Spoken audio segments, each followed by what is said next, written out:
l'importance de la croyance en Allah wala l'importance de la confiance en Allah dans le développement personnel. asalaamaaleykum gars yi maa ngi leen di nuyu j'espère que yéen a ngi am jàmm bu baax a baax ñun ñoo ngi koy am te aussi di leen ko ñaanal tey vidéo bu spécial bu extraordinaire la leen indiloon nit ku am xam-xam xam àdduna xam luy développement personnel te di ko partager ak nit ñi muy docteur Abdoulaye Idrissa Dieye lu am solo lay wax ci vidéo bi muy nekk ni nit ak développement personnel nañ seetaan ba vidéo bi jeex te aussi bu leen ci bàyyi dara ndax lépp ay leçon la jaayeen jëf. lan mooy développement personnel. waaw sëñ Pape di la wax ni ku jàppul ci yàlla ci lan ngay jàpp man de question boobu rek lay posé ku jàppul ci suñu borom ci lan ngay jàpp wala ku jàppul ci yàlla ci kan ngay jàpp sëñ Pape jàpp ci laneen lu dul yàlla mu ngi mel ni nit ki jàpp ci gennu fas incha allah bis bu ko weqee dina boor ay bëñam te de fa lay jaare araamal ndawal ilaa yow biti kon wekku ci yàlla moo wóor jàpp ci laneen lu dul yàlla mu ngi mel ni nga jàpp ci gennu fas bu lay wéq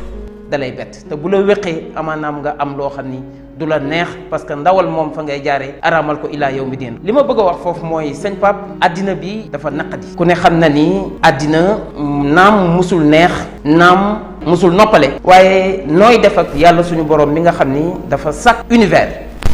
te tegu fi tànkam moom yàlla su amoon fu muy teg tànkam ci xol yi lay doon wala jumaa yi wala jàkka yi waaye yàlla tegul tànkam ci kaw suuf waaye sàkk doomu aadama ni ko kaay yow yaa ma doy maa ngi ànd ak sama rakk ju baax ñu koy wax Idrissa Ndour Gueye mu ngi ci salle bi di leen nuyu sàkk ko ni ko kaay ma yabal la foo xam ni yow yaa ma fay représenter yow yaay doon sama représentant muy ci kaw suuf donc l'individu est le représentant le khalife d'Allah subhanahu wa ta'ala sur terre c'est le représentant de Dieu sur terre waaye terre boobu nekk benn lieu bu incertain bu frivole bu dangereux bu obscur bu insaisissable muy àddina addunya maanaam ku ne xam na ni day jeex te mooy luy jeex lu woyof luy jeex maanaam àddina day jeex léegi yàlla bi mu yabalee doomu aadama sëñ Pape ni ko kaay représenté ma représenté président Macky Sall rek dafa diis asamaak représenté yàlla suñu borom kon nga wëlbatiku ponkal mu toll noonu nga ne danga koy wuutu ci kaw suuf malaaka yi taxaw ni déet du ci dal seytaane taxaw ni déet du ci dal yàlla ni leen déet dina ci dal su ngeen moytoo moo effacé leen topp leen foofu su ma décidé su ma nee tooy na nee leen xepp su ma nee wow na nee leen koŋ loolu moo leen di noppal képp ku bëgg a noppalu bu yàlla nee tooy na neel xepp bu yàlla nee wow na neel koŋ loolu moo lay noppal kon ba yàlla ne damay yebal doomu aadama ci kaw suuf pour mu représenter ma malaaka yi dafa ci am ñoo xam ni waa kii nga xamante ni si maanaam ñoo ko gën ndax ci leer nga ñu sàkk seytaane taxaw ci nii du ci dal ndaxte moom ci leer lañ ko sàkk te ñun ci argile ban min turabin ci la ñu sàkk ñuy ñëw donc ñuy missionnaire ñu wàccee ñu ci benn terrain inconnu muy addunya ñuy ñëw indaale wuñ dara bu ñuy dem duñ yóbbaale dara li lay wan position de vulnérabilité di doomu aadama bi tax muy maanaam ñàkk indaale dara seen papa mu ngi mel ni soldat boo yabal ci biir ay gaynde boo yabal ci savane boo yabal ci forêt amazonienne bi sa biir anaconda yi te joxoo ko arme joxoo ko fetal joxoo ko jaasi joxoo ko paaka joxoo ko benn munition mu démuni ñun noonu nañu wàccee ci kaw foofu maanaam mission bi di ñu xaar te jumtukaay zéro loolu yóbbee ñu ci nii ñu wëlbatiku nag zaakal fasaad zahara al fasaadu fil barri wal bahri bi ma kasabat aydi naas la yàlla suñu borom wax ni maanaam yàqate nañu univers bi sëñ Pape deux grandes barbaries entre le sommeil mondial muy jël nañu xaalis def ko yàlla ku amul xaalis da ngay mel ni ku yor feebar buy wàlle ku am xaalis da ngay mel ni ab yonent ñu jël le mieux-être détruire ko substituer ko à un bien-être le bien-être il est béat il est momentané il est superficiel il est cosmétique le bien-être tandis que le mieux-être il est durable il est pérenne il est constructif ñun ñu jël le mieux-être jënde ko le bien-être su ma nee bien-être sëñ Pape mooy profit mooy argent mooy gain facile et rapide quel est l'objectif de la mondialisation c'est le fait de gagner plus encore plus et plus vite Le but de la mondialisation, du capitalisme et du néolibéralisme, c'est de gagner plus, encore plus et plus vite. Muy les deux barbaries. La barbarie du néocapitalisme et la barbarie humaine. Donc doomu aadama suufee sëñ Pape. di yàq di tasaare. wëlbatiku nag di fóot ay yére fàtte fóot xol. di eau de javel ay yéreem fàtte eau de javel xol. mu yóbbe ñu maanaam ay jikko yu suufee nga xamante ni si yonent bi sallallahu alayhi wasallam nee na yàlla suñu borom moo ma yar waaye bi ma yaree dafay rafetal sama yarin adabani rabbi fa ahsana tahdibi la rasulullah sallallahu alayhi wasallam wax. kon pour ñu nekk al insanul kaamil bi yàlla yaakaar si ñun sëñ Pape pour ñu dem si statut al insanul kaamil. L'homme total dont parlait Garodi très bien. Oui. Il faut passer par le développement personnel. Développement personnel science la boo xam ni. pour nga dem ci homme total il faut nga jàll ci. développement personnel développement personnel. mënut a ñàkk. développement personnel mooy autoroute. mooy pont bi lié al insaan ak al insaanul kaamil mooy pont bi mooy autoroute bi. maanaam nit. al insaan. ak al insaanul kaamil ak al insaanul kaamil. développement personnel mooy pont bi leen lié. parce que si biir développement personnel dafa am tarbiya dafa am tarqiya dafa am tasfiya mu ngi ci biir développement personnel et le développement personnel est une science qui est issue des sciences humaines et sociales en général et de la psychologie en particulier c'est ça qu'on appelle le développement personnel sëñ Pape du ay caaxaan gars yi dañ koy door a découvrir ñun les Africains mais développement personnel du ay caaxaan bañ nañ ko ba dans les entreprises dañu maanaam recruter un coach en développement personnel. Wow. Pour nga xamante ne si ça nous évite le turnover, ça nous évite la flânerie, ça nous évite le stress, ça nous évite l'épuisement professionnel nga xam ni nit ki dafay nekk di xool doomu aadama yi di rectifier ak di corriger seen humeur ak seen mental ak di leen doper di leen permettre ñuy surpasser wu ak di dépasser leurs limites loolu développement personnel kese moo ko mën xanaa xamoon ni diine ak développement personnel dafa am lu ñu bokk muy la construction de l'homme total, la construction du al insanul kamil muy l'homme presque parfait quasi parfait kooku mooy ki nga xam ni yàlla moom la yebaloon ci kaw suuf ni ko demal nga représenté ma waaye bi mu ñëwee maanaam dafa fàtte mission bi nekk ci nafs fàtte mission bi nekk ci li ko neex fàtte mission bi gëm xaalis fàtte mission bi te abulu yàlla daf ni ma chaque seconde bul jug ci di fàttaliku sa borom bul toog mukk benn seconde boo xam ni fàttaliku maanaam fàtte nga yàlla suñu borom mi la sàkk imaamu Shafi bi ñu ko laajee lu mu wax fàttaliku yàlla bàkkaar la waaw ñu ne ko déet imam fàttaliku yàlla nu mu mënee doonee bàkkaar mu ni ki la sàkk def la li nga doon man lépp féete la fépp di sa kilifa sant la lim la sant boo demee sàgganee ba fàtte di dox sa diggante ak moom kon fàttaliku day mujj nekk bàkkaar le rappel constant permanent d'Allah subhanahu wa taala moo tax xel dañ siy xalaat yàlla di ko xalam pour jéem koo takk parce que bala ngay wóolu da ngay xam boo xamee di nga bëgg soo bëggee di nga wékku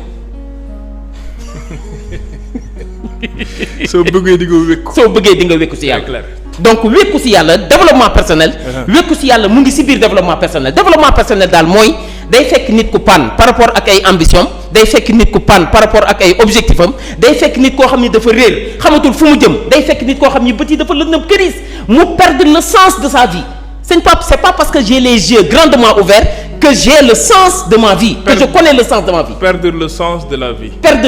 la vie mais day arrivé nit te actuellement nii en ce 21e siècle 7 milliards lan mais boo deful ndànk plus des 2/3 de l'humanité ont perdu sëñ Pape le sens de la vie et le développement personnel est là pour nous rappeler le sens véritable de l'existence humaine loolu du ay caaxaan loolu mooy développement personnel maanaam développement personnel dafa doon science boo xam ni day maanaam liggéey ci xel di liggéey ci mental di liggéey ci moral di liggéey maanaam ci habitude di liggéey ci attitude di liggéey ci jikko di liggéey ci maanaam alxuluq muy ay xol defar xol bi eau de javel ko ba mu set wecc ba nit ki xam boppam moo koy may xam boroomam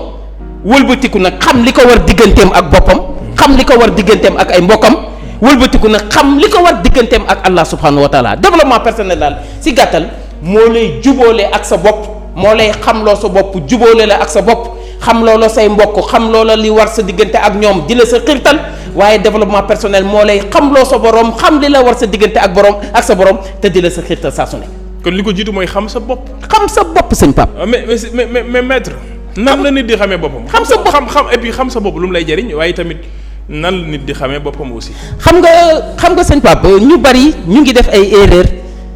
xoolal la cause principale mooy juste dañu xamul seen bopp. sëñ Pape toujours ma ni mission da ngay xam li ngay dunde bala ngay xam li ngay dundal man bala may xam li may dundal damaa war a xam li may dunde ba noppi mooy lan nit ragal yàlla ngay dunde nit jaamu yàlla ngay dunde nit zikr ngay dunde nit fikr ngay dunde muy le souvenir constant d'Allah subhanahu wa ta'ala. Est-ce que tu sais que depuis que nous avons omis, depuis que nous avons occulté la dimension spirituelle de la vie, c'est là aller tout droit vers le chaos. Ah bon? maa la ko wax. Vas-y dans les pays occidentaux, ils sont en train de recruter des coachs. Vas-y dans les pays occidentaux, ils sont en train de recruter des clowns dans les hôpitaux. Vas-y dans les pays occidentaux, ils sont en train de créer des curricula allant dans le sens du côté spirituel de la vie, de la dimension spirituelle de la vie. Va dans les pays occidentaux, ñoom xoolal ñoom ñoo ñu raw ci matière, raw ñu ci physique, raw ñu ci àddina, mais ci wàllu baatin ak ci wàllu sens caché des choses ak ci wàllu spiritualité ñun ñoo nekk sa kanam. léegi nag ñoom dañoo dem ba convaincre ci ni nit mënul dund noonu te xamul le vrai sens caché de la vie ñoom nag ñu ngi siy door a àgg alors que ñun dépassé nañ ko. si boo xoolee suñu maam Cheikh Omar Foutiyou Tall liggéey bu rafet bi mu liggéey suñu maam Serigne Touba Tafsir Ahmad Baro Ndiéguène Seydi Hadji Malick ñoom si ruu lañ daan liggéey mais pas si yaram. même dans les pays asiatiques aussi egg nañ sax foo xam ne léegi dañ ni moom nit faaw nga am loo gëm. exactement maanaam il faut nga gëm dara moom. il faut nga gëm dara sëñ Pape. waaw maintenant nag maître nan la nit di liggéey ci boppam. nan la nit di liggéey ci boppam. xam nga damay faral di wax naan. tu as posé une question très pertinente sëñ Pape nan la nit di liggéey ci boppam xanaa xamoon ni sëñ Pape nit c'est un univers infini incommensurablement important nit. xanaa xamoon ni lépp mu ngi centré wu ci nit la base de la vie est en l'homme la vie elle-même est en l'individu te nit du ay muscles toujours moo wax ko en développement personnel la personne ce n'est pas seulement une sommation un assemblage de squelettes de muscles de nerfs ça va au-delà maanaam nit bopp la sëñ Pape nit bopp la moo tax nit kenn du ko sàggane nit ku amul njariñ amul yow yaa xamul nooy def ba jariñoo ko nit ku amul njariñ amul mais yow yaa xamul yoon yi ngay jaar ba am njariñ si kooku moo tax développement personnel nag moo lay ñëw xam loo la dayee àddina ak li la fi indi xam loo la dayee doomu aadama mooy kan ak li la fi indi parce que nit doo jël sa digganteeg nit rek def ko muy maanaam benn kii boo xam ne amul dara mais déedéet sa diggante ak nit moo wax la koo fay teg boo bëggee juboo ak nit ñi amal leen njariñ jalla jalaaluhu subhanahu wa taala ngay jël teg ko sa diggante ak nit ñi di def ndax ñoom di leen defal ndax moom di leen yërëm ndax moom di leen muñal ndax moom di leen dimbali ndax moom ak am le sens de la hauteur et du dépassement ndax yàlla suñu borom mi nga xam ni moo leen sàkk tey jii nii su ma ni woon oto Pape Thioune bi dafa ñaaw waxuma oto bi sëñ Pape laa amal affaire kon nit boo ko attaqué frontalement wala nga xeeb ko yàlla suñu borom nga amal affaire sëñ Pape nit ni ngay xamee sa bopp mooy nga xam ni déjà li ëpp si àddina bi te am njariñ mu ngi si yow muy xel xol yaram ruu dañuy tere ñu waxtaan si duñ si sori waaye nit mooy lépp lu baax ci àddina nit moo ko fi taxawal moo ko tabax waaye lépp lu safaanoo nag lu nekk ci kaw àddina nit c'est parce que le ça a été colonisé par c'est parce que le moi et le surmoi ont été colonisés par le ça que nit di dugg dans des effets pervers dans des excès maanaam xamatul li ko war wëlbati ku réer complètement yaa ngi dégg perdre le sens bi ma doon wax de la vie léegi nag ni ngay xamee sa bopp mooy nga marquer un temps d'arrêt marquer un temps d'arrêt sëñ Pape. Des fois dans la vie il faut savoir s'arrêter. maanaam nga jékki-jékki xamatoo foo jëm. nga taxaw tekk sëñ Pape taxaw dafa baax. bañ nañ ko ba sax si autoroute yi booy dawal dañ naan la toutes les 2 heures de temps mais marquer un temps d'arrêt. Ça permet de désembouteiller l'esprit de désengorger le cerveau de l'aérer et de lui permettre de respirer et avoir un nouveau souffle en vue de courir mieux vite et beaucoup plus vite. boo taxawee ni tekk nooy boo taxawee ni tekk maanaam da ngay daal di taxaw ni tekk jël sa borom teg ci sa kanam bu la neexee nga jël sa wasila teg ci sa kanam. foofu xanaa da ngay laajte may kan kon. da ngay laajte man may kan effectivement sëñ Pape xanaa xamoon ni nit ñi. xoolal yàlla xam na ni ceux qui échouent et ceux qui réussissent il y a qu'une seule différence ñiy réussir dañoo xam seen bopp ñiy échouer xamuñu seen bopp dañoo réere seen bopp léegi nag urgence su taxaw pour xam sa bopp daal di imposer xanaa xamu ni sëñ Pape ki génn nit ñi dar ko mbumbaay mi topp ko ku nekk bëgg koo jox loxo ku nekk bëgg mu añee sa kër kooka mas naa wéet si àddina ba mel ni néew ni muy wéete si biir bàmmeel toujours ma wax ko maanaam waaye nag c'est dans cette solitude là c'est dans cette maanaam recherche permanente de sa personnalité parce que sëñ Pape yàlla sàkkul personnalité ma wax la lu mu sàkk personne la sàkkul personnalité léegi nag la personne moom moo war a dem wutali boppam personnalité. waaw boo nee may kan ku lay tontu. yow yaay tontu sa bopp. may kan may kan man maay tontu jékki-jékki xamu ne da nga réer nga dellu si daal ni man may kan léegi ku lay tontu. xanaa xamoo jamono ji ku nekk war nga toog taxaw marqué benn temps d'arrêt ni waa ñun fu ñu jëm. waaw mais ku lay tontu. waaw mais. yaay tontu sa bopp. yaay tontu sa bopp sëñ Ba xanaa xamoon ni suñu kër yi léegi ma wax la luy problème bi amatuñu cour ay couloir la ñu am sëg yi kër yi léegi ay sëg la c'est des cimetières masqués nos maisons nos domiciles sont des cimetières masqués léegi dans nos maisons il y a plus de cour. La cour de la maison c'est un espace d'éducation c'est un espace de socialisation waaye depuis léegi ñu perdre ces cours là rentrer dans des couloirs nga xam ne yow da ngay génn sa néeg rek fat nga dugg maanaam néegu keneen wala kii amatuñu espace boo xam ne dañuy toog waxtaan xoolal laayante biir yërëmante cofeel di dox yaa ngi dégg ñuy échangeante nit ñi di ree c'est cette vie là africaine que nous avons perdu sëñ Pape et léegi nag doomu aadama ni ngay xamee sa bopp mooy del wéet sëñ Pape nit dafa war di wéet yow rek nit dafa war di wéet on est trop embouteillé et perturbé par les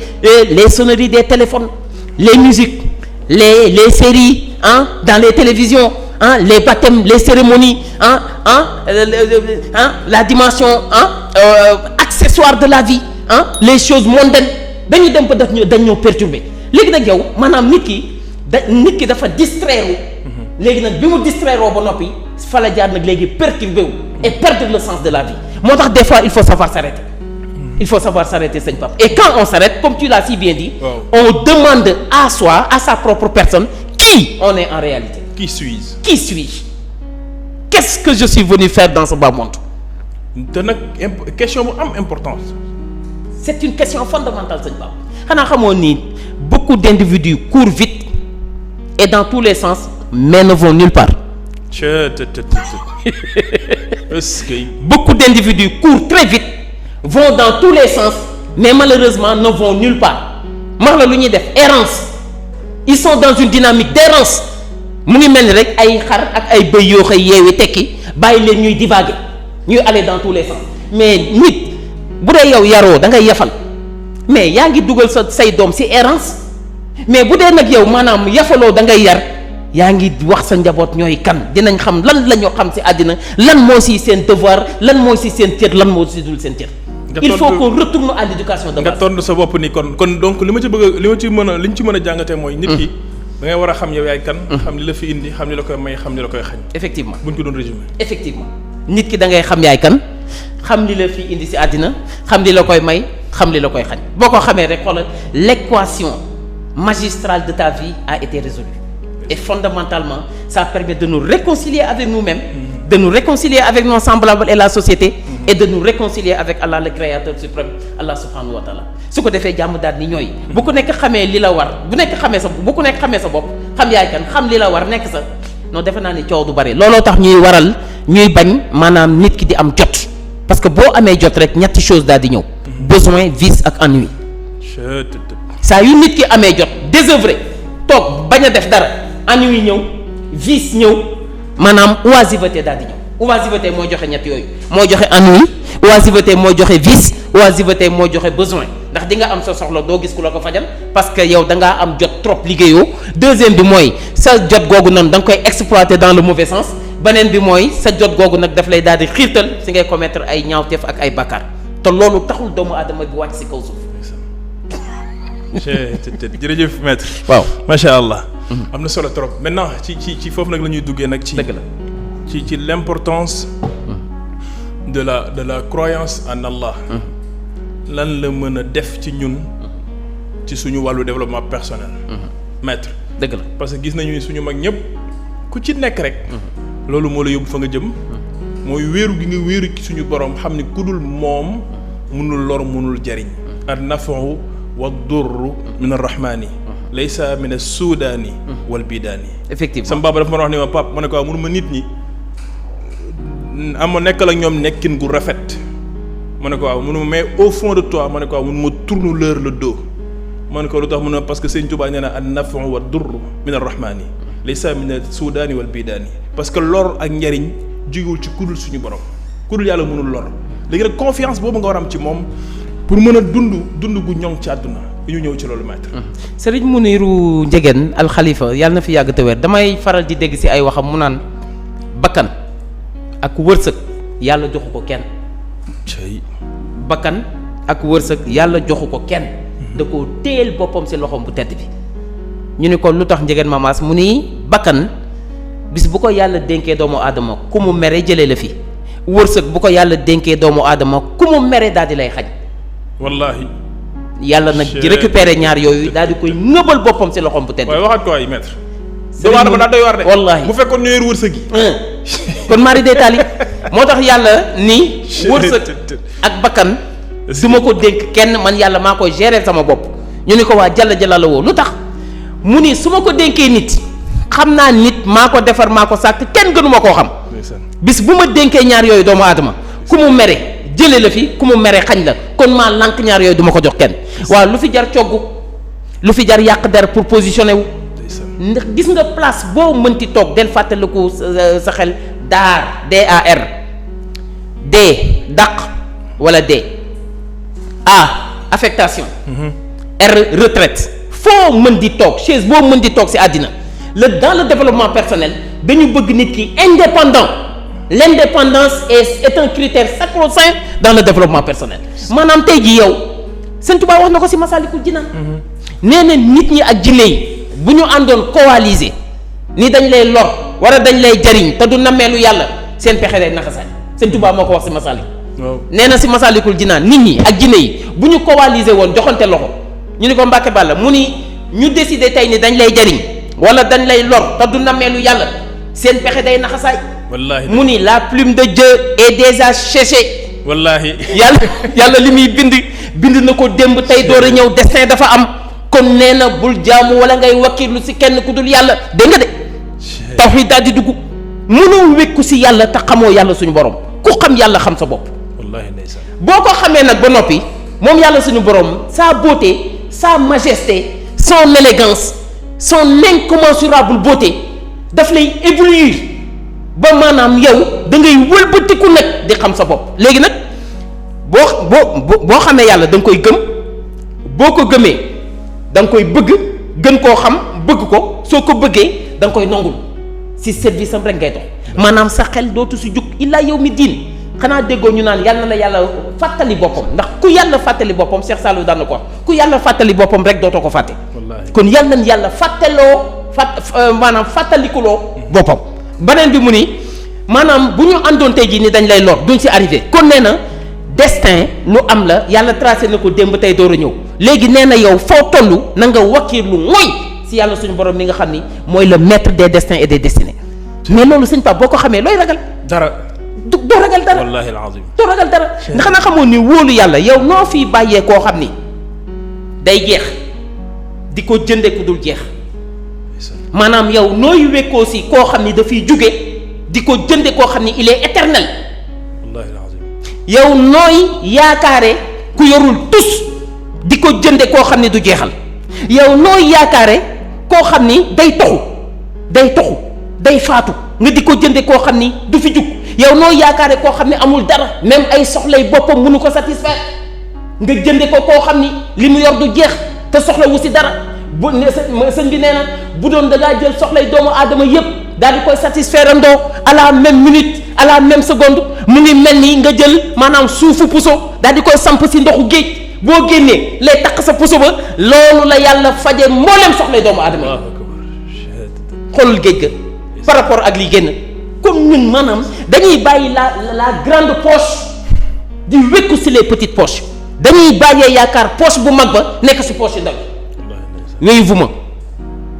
du ma Orange Money li mu yor du jeex sama mag la de waaye du ma dimbali ñoo bokk ndey ak baay de waaye du ma dimbali suñu ñaari yaay ñoo bokk ndey ak baay de waaye musuma defal dara mais attends mais jéemal li mu yor yàllaa ko jox te jomb la sëñ Fallou nee na bu nit amee xéewal nee na la ñaar dal yéene ko waaye wëlbatikul ñaan ko yàlla mi ko jox ndax jomb la. wallaahi alazim. sëñ Pape na nit ñi delloo si seen xel si yàlla nañu wékku si yàlla nee naa la wékku si leneen lu dul yàlla mu ngi mel ni nga jàpp si gennu fas gis nga bu lay wéq non seulement dalay bett te bu la wéqee dina boor say bañ nga araamal ndawal illaa yawmi diin kenn du wékku si dara wala kenn ku dul yàlla suñu borom tawxiid sax daf koy tere kon yàlla boo ko xamee di nga ko gëm boo ko gëmee di nga ko topp boo ko gëmee dootoo wékku si keneen ku dul moom boo xasee ba mooy si moom sa xel dootul génn si moom waaye sa xol da koy fees dell ba dootoo bëgg dara lu dul yàlla suñu borom la vraie liberté c'est le fait de se départir de toute attache terrestre allant dans le sens de l'amour des enfants de nos épouses des biens matériels et périssables léegi yow su ko defee yow sa xol dafay dégager max la lan moo si nekk nuurullahi yàlla suñu borom daf koy fees dell léegi nag su boobaa ban jeexital lay am mooy say cër dootoo si def lu naqadi yàlla bi izni taatillaahi dafay daal di ñëw boo bëggee yàlla da nga koy daal di topp nag te boo ko toppee sa loxo dootoo si def lu naqadi yàlla dootoo jël alal jàmbur sa làmmiñ dootoo si yàq deru gor dootoo si wax lu ñaaw waaye say bët dootoo si xool sa fan say tànk dootul dox jëm si kenn wala lenn ku dul yàlla subhanahu wa taala su boobaa nag al insanul kaamil bi développement personnel taxoon na jóg day daal di dugg te mu may la sakina muy quiétude xanaa xamoo dal googu boo ko amee nit a ngi si këram de sëñ Pape waaye mu ngi bàyyi xel buntu kër gi ak ku dugg si buntu kër gi bi zikrillahi tatma'innul qulub bu buntu bi frappé woo mu ni waaw kooku kan la seetal loolu lu mu parce que jiyee jamu dafa tax foog na ni digga ñëw bëri na ku nekk si kër fenêtre sax bu frappé mu daal di yuuxu loolu lan la kooku kan la foog na ni digga ñëw ndax njombe jamu def kooku amul shakina parce que jubul max la shakina lan moo koy may la droiture muy la rectitude comportementale mooy nga xam li nga moomal sa bopp nekk sa nga xam liñ la boole doo sa laal liif te seqoo woo diisoo woo ak ña nga ko seqal ak li sa yoon nekkul sa kii ne te regarde pas loola doo sa dindi doo sa def ndax loola moomoo ko xamoo ko sa yoon nekkul sa te ñetti dimension yooyu tant que nag maanaam nu mu tudd xàmmee wuñu ko benn bu si nekk ñu jox la cëram rek su boobaa dafay daal di suuf mais suñu wëlu yàlla yi cër bi ñu am lan moo leen ko may wékku si yàlla yaakaar yàlla wóor sax damay tàmbali si Seydi Hadji Malick sëñ Pape waaw lu mu xam jàkka ja Seydi Hadji Malick lu mu xam tool ya Seydi Hadji Malick lu mu xam daara ja waa daara ñoom seen daara c'est gratuit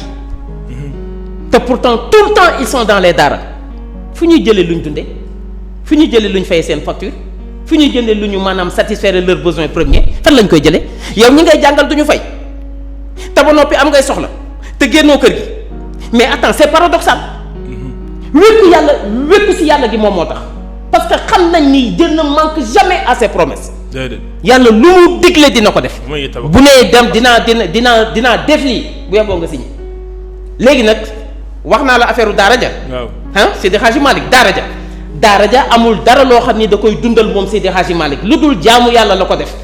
bañ nañ ko ba ñoom dans leur daara c'est le bénévolat absolu sëñ Pape ma jógee si daara ji dem si jàkka ja lu fa nekk jàkka ja dañ fay jaayee orange jàkka ja dañ fay séddale ndawal jàkka ja dañ fay bay ceeb déedéet jàkka ja je parle de manière temporelle dara nekku fa mais nga sax si jàkka mais loolu kan moo lay dundal foo jëlee li ngay toppatoo sa njaboot loolu mooy si yàlla ak yaakaar yàlla ak wóolu ko mooy tax nga mën a nekk nitu jàkk troisième dimension bi muy tool ya sëñ Pape tool ya da ngay jël li nga gën a bëgg daal di gas si suuf sëñ bi daal di koy dugal daal di koy enterrer mais wan ko ginnaaw bàyyeekook sax yi bàyyeekook pesticides yi bàyyeekook insectes yi mais loolu wóolu yàlla mënu ko weesu mais loolu wakkirlu si yàlla mënu ko weesu yow amoo certitude mënoo dóor sur le Saint Coran que ni nawet bi dina baax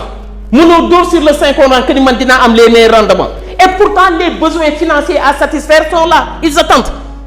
yaa ngi dégg war ngaa fay sa jiw war ngaa fay coppe war ngaa fay seko mais war ngaa jënd xaru tabaski war ngaa woddu njaboot gi la jàppale si tool yi ba nawet bi jeex war nga dem wutali leen tissu comme ni ko mag ñi daan def mais loolu lépp foo ko yaakaar ginnaaw yàlla si jiw bii nga xam ni moom nga suul te wóoru la ndax dina taw.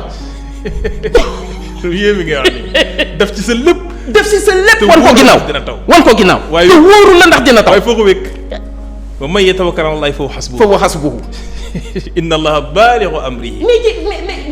est-ce que yaa ngi may loolu dafa kawe. loolu dafa kawe donc Seydi Hadji Malick si ñett yooyu la nekkoon. daara ja jàkka ja tool ya ñoom bañ nañ ko ba saa yu ñu daan jëfandikoo la ñu bayal seen bopp lam leen di saf du bokk ak lu leen seen Pape Thioune mi jox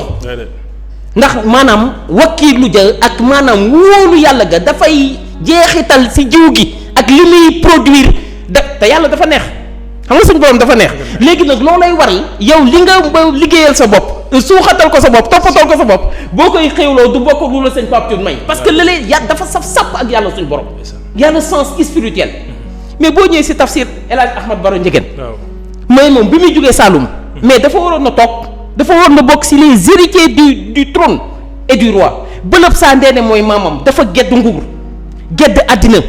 gedd lépp lu jëm si wàllu alal doom soxna xaalis adduniya là ce bas monde est de la charogne qui est destiné aux chiens errants sam benn maam da ko daan wax moytu leen àddina te mandargay bëgg àddina ñeent la bëgg nelaw bëgg ñam bëgg soxna ak bëgg xaalis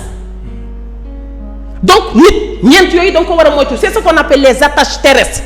maanaam ñoom dañ lay jéng téye la mënate la ba doo yéeg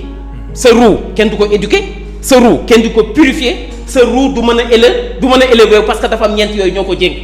c'est ce qu'on appelle les attaches terrestres mais boo ñëwee si tafsir Ahmad Baro Ndiéguène mais bi muy ñëw fii à Thiès mais jugee ay ancêtres am plus de 400 kilomètres jaar par Tëngéej def fa 20 ans ñëw fii Thiès nekk fi missionnaire taal lamp l'islam yi da daan wax naan man day Amady Baro lépp luy xëccoo bokkuma ndax xëccoo mooy cëram bu xëccoowul du seddu ñu ni ko nooy def nag mu ni ma képp koo xamante ni si yàlla suñu borom moo yor sa mbir moo lay sedd wakkilu si yàlla wéeru si yàlla wóolu yàlla képp koo xam ne yàlla moo yor sa mbir nee na doo xëccoo ndax yàlla moo lay sedd te du la jaawale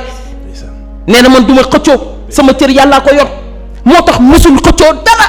un désintéressement total si la yar doomam ji El Hadj Modou Ndiéguène mu remplacé ko de 1934 à 1997 traversé goudron bu ñuul kukk sol yëre yu weex tàll génn weex tàll El Hadj Modou Ndiéguène waaye ba muy dem dafay bàyyi xalifaam bii nga xam ni soxla Cheikh Mouhamadou Mouniru soxla yépp moo koy faj macha allah dëj moo si man ngénte moo si man problème dans la vie courante des citoyens moo si man te jugul pliaan ba nga xam ne fa la ko bàyyam dicc ndax papaam daf ni ko toogal fii lépp dina la fi fekk mais li ko dikkal si ay jafe-jafe ak ay nattu ak ay problème bu doon ku yox yi takk na ay bagaasam daw bàyyi fi pliaan bi bàyyi fi responsabilité bi daal di dem waaye wóolu gi mu wóolu bàyyam te wóolu bàyyam mooy wóolu yàlla ndax bàyyam wasilaam la sëriñam la mooy intermédiaire digganteem ak boromam kon wóolu yàlla mu ngi noonu waaye suñu waaj Sëñ Tuubaa gis nga li mu daj kooku moom defe naa ni boo si duggee sax gars yi dañuy daanu waaw Sëñ Tuubaa lépp lu mu am wékku si yàlla moo ko may lépp lu mu am yaakaar yàlla moo ko may bu wóor sax lépp lu mu am jox boppam yàlla moo ko may bu wóor sax mais xam nga sëñ bi li mu daj ak fi mu jaar wallaay ndeysaan léegi nag looloo tax ba mag ñi ñoom seen mbir seen secret moo doon wóolu yàlla wóolu si yàlla doyloo yàlla ba mu jeex takk ndeysaan biñ ko waxee ni ko ndeysaan kaay wuutu sa bàyyi ci Lat Joor maam ñëwal fekk maam Mor Anta Sali jóge fii ñu ñëw ci Serigne Touba mu am fanweeri at nekk ndaw toll ci buntu àdduna Xaadima Jaxate Kala bind daal ni bilaadullahi atyabuha Kajoorun dëkk yàlla yëpp di ci dàkk mooy Kajoor daal ni boo fa ñëwee di nga am lu la neex sa àdduna yooyu yëpp di nga ko am foofu la ñu wax Serigne Touba ni ko kaay nga wuutu sa bàyyi ci Lat Joor mu am fanweeri at waaye wallaay ndeysaan gars yi daal di koy jaale góor gi ni ko nag kaay wuutu góor gi sa bàyyi ci Lat Joor mu ni leen maa ngi leen di sant di leen gërëm sant naa leen bu baax ci li ngeen ma jaale sama waajur waaye man Serigne Touba rus naa sama benn tànk di fekk morom bi may wuti beneen buur bu dul yàlla malaaka yi di ko gis di ma gis wóolu yàllaa ngi noonu gars yi génn daal ni ko kii moom xanaa ça va pas mu ni xaalul ya irkan yow bi salatini taxus jawaïsa tooni kulla ma xiin waaye nag fa xultu xasbi rabbi waktafaytu bihi walastu raade ayra ilmi wa diin walastu arju wala axsaasi wa maliki wax nañu ne ma jëngal dem wuti buntu buur yi soo demee loo bëgg ci karaw mën nga koo am lépp loo bëgg Sëñ Tuubaa nee na man leen suñu borom doy na ma te doyloo naa ko effectivement mu ne aw kayfa yabaasuni xubbul xutaami ila jiwaari man duuruhum rawda shayatini bi ci des sax mu ni in kuntu za xasanin aw kuntu za watarin daawatu za ayni xabla rai wa chiini macha allah lu ma soxla ak lu mu bëgg du ma ko ñaan kenn ku dul borom arash dëgg la moo tax xoolal tey ci àdduna bu ñëwee ba New York ñuy wax Bamba Day journée chemin et paix murid di marche ànd ak gouverneur bi tubaab bi defar café Touba di ko jox murid yi wóolu bi mu am ci suñu borom mooy ci moom bañ a xool lenn moo ko may. Wallaahi. kon yàlla nañ ko borom bi defal. sëñ Pape damaa nekk France kontaan naa ci yow, waaw. dugg si benn RER nii di dem quoi ma gëmm nii rek. Wallaahi. waaw ma gént ñu ni maam Cheikh Ibrahima Fall. waaw. mooy Ababacar Siddiq si Rasulullah sallallahu alayhi wa sallam. ah. Wallaahi ñu ni maam Cheikh Ibrahima Fall mooy Ababacar Siddiq si Rasulullah sallallahu taala alayhi wa sallam mais xoolal maam Cheikh Ibrahima Fall ni mu dëddoo woon yàlla mais dafa roy si sëñ Ababacar Siddiq mais bu daan jox Rasulullah sallallahu alayhi wa sallam ay xéewal da ko daan jox ba du bàyyi dara këram même pas ce qu'il faut pour assurer la dépense quotidienne du lendemain. Ababacar Siddiq da daan jox lépp yonent bi sallallahu alayhi wa sallam bu ne ko waa li nga maanaam koo bàyyil sa kër koo bàyyil sa njaboot mu ne ko yàlla suñu borom laa bàyyil sama njaboot loolu mooy wóolu yàlla. jërëjëf suñu mag ñi si loolu lañ nekkoon. jërëjëf lu ñu am moo leen ko may. waaw nañ leen roy bu ñu bëggee jàmm. waaw lii daal mooy mbir mi. waaw ku bëgg a dem daal xoolal si gars yi mbir mi nag sëñ Pape leen na fi nekk. waaw. da ngay ñeme sóobu ñu fay la. waaw ñeme woo sóobu woo toppal ki ñeme sóobu ñëw ndax mbir mi gileem la ak sëfam. waaw gileem ak sëfam moom ñeme biti. waaw dina fanaan biti ragal biti dina fanaan biti. kon ku yabu nga ñemee fanaan biti. parce que mbir mi yombul. àddina yomb amu fi àddina bànneex amu fi àddina day jeex te xoolal lu dul fit ak audace ak fulla ak fayda mënul yóbbu nit fenn. jërëjëf. dañuy dem journal. amul benn juróomi simili moo ñu dese. amul benn papa am na ñu ma la envoyé xam naa nag sañse nañu moom. saa yi Bamba léegi la dugg final moom saa yi sañse nañu nag quoi. maître ma bàyyi la juróomi simili moo ñu dese pour ñu dem journal. ma bàyyi la rek lan mooy nekk kàddu gu mujj gi. waaw kàddu gu mujj gi daal sëñ Pape du dara lu dul gërëm sénégalais yi. ndax fii lañ toog ay émissions yu bari di def ay appel sur la stabilité du pays pour la stabilité du pays. di ñaan sax bay ñaan njiitu réew mi yàlla suñu borom defal nañu sutura. jàmm mu ngi ñëw. waaye yàlla na nekk jàmm joo xam ne day mat sëkk. ñu koy ñaanaat bu mu yem si lii moom le président de la république na aller au-delà. incha allah ñu ngi koy ñaan mu libérer gars yi. dindi bouclier policier bi nekk fële autour du domicile Sonko. ba noppi nag ñu koy ñaan mu am le sens de la hauteur comme ni nga ko amee ba renoncer à un troisième mandat. qui est susceptible de brûler le pays. kon loolu ñu ngi siy sant. di sant yàlla suñu borom mi nga xam ni toujours moo wax leen ko ni leen Sénégal dafa am grandeur boo xam ni. il sort toujours grandi des grandes épreuves et des grands problèmes. yàlla suñu borom suturaal nañu. di ñaan yàlla suñu kilifa diine yi. yàlla bàyyi leen fi. ñooy suñu kiiraay ñooy suñu laytaay ñooy laytaayu réew mi. sëñ Pape garab bu amul ay reen du jebbi. te réew mi ay reenam mooy kilifa diine yi.